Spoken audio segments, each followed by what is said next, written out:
So ఈ డిసెంబర్లో దాదాపుగా సర్పంచ్ ఎన్నికలు నిర్వహించడం ఖరారు అయిపోయింది కాబట్టి, సో ఇది మీకు కొత్తగా అప్డేట్ ఏం కాదు, ఆల్రెడీ ఖరారు అయిపోయింది కాబట్టి ఇక ఎవరు బిజీలో వాళ్ళు పడిపోయారు. మళ్ళీ అప్పుడు దసరా టైంలో జర తాగమని చేసి జర ఖర్చు పెట్టుకురు కొంతమంది, కానీ మళ్ళీ కొంతమంది అయితే డౌట్లు ఉండే వెనకడిగేసారు. ఈ మందుకు ఈ విందుకు ఈ దావతులకి ఏంది రిజర్వేషన్లు మారుతాయి కావచ్చు అని జర అనుమానం ఉన్న అయితే ఆగారు, కొంతమంది అయితే ఖర్చు పెట్టారు. సో ఏది ఏమైనా ఈసారి ఇంకొక అవకాశం ఎట్లా వచ్చింది జనాల కంటే, మొన్నటి వరకు ఫస్ట్ నోటిఫికేషన్ రిలీజ్ చేసే సమయానికేమో మొదటగా ఎంపీటీసీ జెడ్పీటీసీ ఎన్నికలు, ఆ తర్వాత సర్పంచ్ ఎన్నికలు, దీంతో దెబ్బ పడేది. ఎంపీటీసీ జెడ్పీటీసీ కంటెస్ట్ చేయాలంటే జర పైసలు ఖర్చు ఎక్కువైతే ఎక్కువ తిరుగుడు అవుతుంది. సో సర్పంచ్కి అయితే జర అలా జర అది వేరే వాతావరణం ఉంటుంది. సో ఇప్పుడు చాలామంది ఏమనుకుంటారంటే సర్పంచ్ ఎన్నికలే ముందు నిర్వహిస్తామని ప్రభుత్వం చెప్తుంది కాబట్టి సర్పంచ్ ఎన్నికలలో పోటీ చేసి దాంట్లో ఓడిపోతే గెలిచినోడు గెలిచిండు అయిపోయింది, ఓడిపోయినోడు ఎంపీటీసీకో జెడ్పీటీసీకో ఇస్తాడు. సో తెలంగాణలో ఊర్లలో పరిస్థితి ఎట్లుంటుందంటే సర్పంచ్ ఓడిపోయినోని ఎంపీటీసీ గెలిపించుడు, ఎంపీటీసీకి ఓడిపోయినోని సర్పంచ్ గెలిపించుడు. సో ఒక దాంట్లో ఓడిపోతే వాళ్ళే గెలిపించుడు, లేదా ఒకసారి లాస్ట్ టైం ఒకసారి 2 సార్లు ఓడిపోయినా అనుకో ఈసారి గెలిపిస్తారని డౌటే లేదు అలా. అట్లాంటి దాదాపు ఒక 80-90% అట్లాంటి మైండ్ సెట్ తెలంగాణ ఓటర్లలో ఇంకా కూడా ఉంది, స్టిల్ ఉంది. అదే అలా ఎలాంటి మార్పులు అయితే లేవు. అయితే ఇక్కడ డబల్ ధమాకా అని చెప్పేసి కనబడుతుంది మనకి. సర్పంచ్గా ఓడితే ఎంపీటీసీగా పోటీకి ఛాన్స్ వద్దన్న ఛాన్స్ ఉంటుంది, వాళ్ళు పోటీ చేస్తారు. అయితే గ్రామాల్లో మారిన రాజకీయ సమీకరణాలు, రిజర్వేషన్ అనుకూలంగా ఉన్న నేతలకు బంపర్ ఆఫర్. గతంలో అన్ని ఎన్నికలు ఒకేసారి నిర్వహణతో మళ్ళీ పోటీకి నో ఛాన్స్. ఎలక్షన్స్ నిర్వహణకు రెడీ అంటున్న SC. So state election commission అయితే ఇప్పటికే రెడీగా ఉందట. సో ఇక్కడ రిజర్వేషన్లు అనుకూలంగా ఎవరికి వస్తాయనే వాతావరణం అయితే వాస్తవానికి సర్పంచ్కి గుర్తులు పార్టీ పరంగా ఎన్నికలు అయితే జరిగాయి, కానీ సో రిజర్వేషన్లు అనుకూలంగా ఎవరికి వస్తాయో వాళ్ళకైతే అంత వాతావరణం అయితే అనుకూలంగా ఉందట. సో రాష్ట్రంలో ముందుగా పంచాయతీ సర్పంచ్ ఎన్నికలు నిర్వహించాలని రాష్ట్ర ప్రభుత్వం నిర్ణయించింది. ఇవన్నీ మీకు తెలిసిన ముచ్చటనే.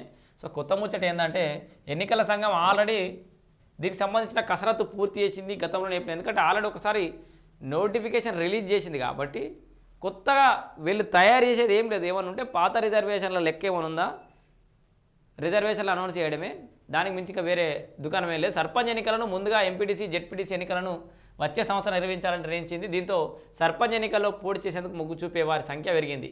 సర్పంచ్గా గెలిస్తే ఓకే, లేకుంటే మళ్ళీ ఎంపీటీసీగా పోటీ చేద్దామనే ఆలోచనలో చాలామంది ఉన్నారు. సర్పంచ్గా ఓడిపోతే ప్రజల వద్ద సానుభూతి వస్తుందని, పార్టీ నాయకులు సైతం ఎంపీటీసీ టికెట్ వచ్చే అవకాశం ఉంటుందని, తద్వారా ఎంపీటీసీగా గెలవడం సులువు అవుతుందని అంచనా వేస్తున్నారు. రెండింటికి రిజర్వేషన్ అనుకూలంగా ఉన్న నేతలు ఈ లెక్కల్లో బిజీగా ఉన్నారు. గతంలోనూ ఇదే విధానం అనేక గ్రామాల్లో అమలైంది. సర్పంచ్గా ఓడిపోయిన నాయకులు ఆ తర్వాత జరిగే ఎంపీటీసీ ఎన్నికల్లో పోటీ చేసి గెలిచిన వారు వందల సంఖ్యలో ఉన్నారు, అది వాస్తవమే. దీంతో ఈసారి సైతం ఈ విధానం అయితే అమల్లోకి వచ్చే అవకాశం కనబడుతుంది.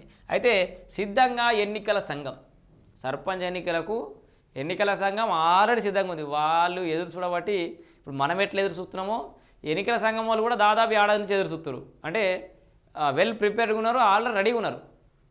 ప్రభుత్వము ఈ రిజర్వేషన్లు ఈ తలకాయ నొప్పుల్ని ఆగారు. గ్రామ పంచాయతీ ఎన్నికల నిర్వహణకు రాష్ట్ర ఎన్నికల సంఘం సిద్ధమవుతోంది. గతంలోనే పంచాయతీ ఎన్నికలకు నోటిఫికేషన్ విడుదల చేసినందున దాదాపు అన్ని ఏర్పాట్లు పూర్తయినట్టు ఎన్నికల అధికారులు అయితే చెప్తున్నారు. 3 దశల్లో సర్పంచ్ ఎన్నికలు నిర్వహించాలని నిర్ణయించారు. ఎలక్షన్స్ డిసెంబర్ నెలాఖరు కల్లా పూర్తి చేయాలనే లక్ష్యంతో అయితే ముందుకు పోతున్నారు. ప్రభుత్వం ఎన్నికల కమిషన్ ఉంది డిసెంబర్ నెలాఖరు కల్లా. సో కొత్త సంవత్సరానికి కొత్త సర్పంచులు రాబోతున్నారు, అలా ఏం డౌట్ లేదు. ఇక మా రాజేష్ కూడా ఎత్తాడు కావచ్చు, సర్పంచ్కి ఏమైనా ఎత్తావా మీది మున్సిపలా? సో చేసేందుకు అవసరమైన నివేదికల కోసం డెడికేటెడ్ కమిషన్ లేఖ రాశారు. 5-6 రోజుల్లో ప్రభుత్వానికి అయితే నివేదిక రాబోతోంది. ఈ నివేదిక ప్రభుత్వ ఆమోదం తెలిపిన తర్వాత సర్పంచ్ వార్డు సభ్యుల రిజర్వేషన్ అని ఖరారు చేస్తారు. సో ఆల్రెడీ ఈ డెడికేటెడ్ కమిషన్కి అయితే లేఖ కూడా రాశారు. అది 5-6 రోజులు వస్తుంది. రాగానే రిజర్వేషన్లు కూడా వస్తాయి. నాకు తెలిసి ఒక 1 వీక్లో రిజర్వేషన్లు కూడా వచ్చేస్తాయి. 25th. సో 25వ తారీఖు వరకలా ఈ రిజర్వేషన్లు కూడా క్లారిటీ వచ్చే అవకాశం ఉందట. తర్వాత 1 తారీఖు నుంచి 9 తారీఖు దాకా ఈ ఏదో మన ప్రజాపాలన వార్షిక సరే నోటిఫికేషన్ రిలీజ్ చేస్తారు. నేను చెప్పేది 25th నోటిఫికేషన్ రిలీజ్ చేస్తారు. 1 తారీఖు నుంచి 8 తారీఖు 9 తారీఖు దాకా ఈ ప్రజాపాలన వారోత్సవాలని అవన్నీ చేసి ఇందిరమ్మ చీరలు కూడా ఇస్తారట. ఆల్రెడీ ఇలా రేవంత్ రెడ్డి గారు ప్రారంభించారు ఆ కార్యక్రమం. సో దీనిలో ఇప్పటి కూడా స్పష్టత లేదు. అందరికీ ఆడబిడ్డలు అందరికీ అంటారు, మహిళా సంఘాలకైనా మున్నదాకా టాక్ నడిచింది. సో ఏది ఏమైనా మహిళా సంఘాలైనా మళ్ళీ మన ఆడబిడ్డలే, మిగతా మహిళలన్నా మన ఆడబిడ్డలే. సో ఇందిరమ్మ ఆ శారీస్ అయితే డిస్ట్రిబ్యూషన్ చేయబోతున్నారు. చాలా క్వాలిటీ సీరియల్ అని చెప్పేసి చెప్తున్నారు.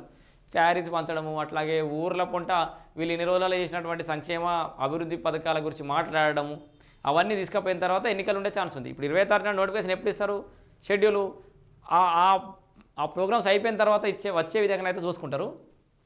ఇక్కడ ఆ వివరాలు గెజెట్ను పంచాయతీరాజ్ శాఖ ఎన్నికల సంఘానికి అయితే అందించనుంది. తర్వాత ప్రభుత్వ ప్రధాన కార్యదర్శి, పంచాయతీరాజ్ శాఖ అధికారులు, డీజీపీ, కలెక్టర్, ఎందుకంటే ఇప్పుడు వీళ్ళు కూడా ఏం సన్నాసనం అవ్వడం కాదు కదా, మన ఏమంటారు రాజకీయ పార్టీ కదా, వాళ్ళు కూడా ప్రజలకి గడప గడపకి వాళ్ళ సంక్షేమ పథకాలు తీసుకుపోయిన తర్వాత ఓట్లు జరిగే విధంగా ఏమన్నా ముందుకెళ్తే వెళ్ళొచ్చు.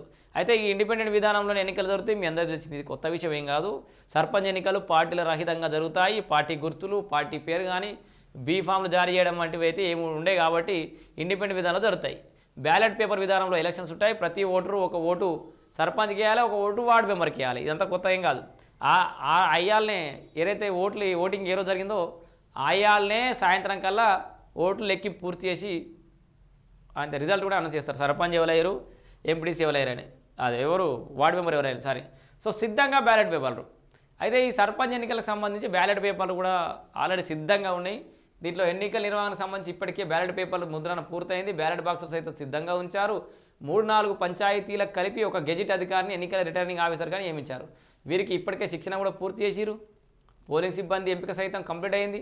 వారికి శిక్షణ పూర్తయింది. ఇవి చదివి కూడా మనం చాలాసార్లు చదివినాం. ఇప్పటికే జడ్పీటీసీ సర్పంచ్ ఎన్నికలు వరుసగా ఒకదాని తర్వాత ఒకటి వచ్చి ఉంటేనేమో జిల్లా అధికారులు కానీ యంత్రాంగానికి కానీ ఇబ్బందులు ఏర్పడి, కాకపోతే ఇప్పుడు మొదట కేవలం సర్పంచ్ ఎన్నికలే ఉండడం వల్ల ఇటు అధికారులకు ఎలాంటి ఒత్తిడి ఉండదు, పోలీసులకు కూడా ఎలాంటి ఒత్తిడి ఉండదని చెప్పేసి అయితే అంచనా వేస్తారు.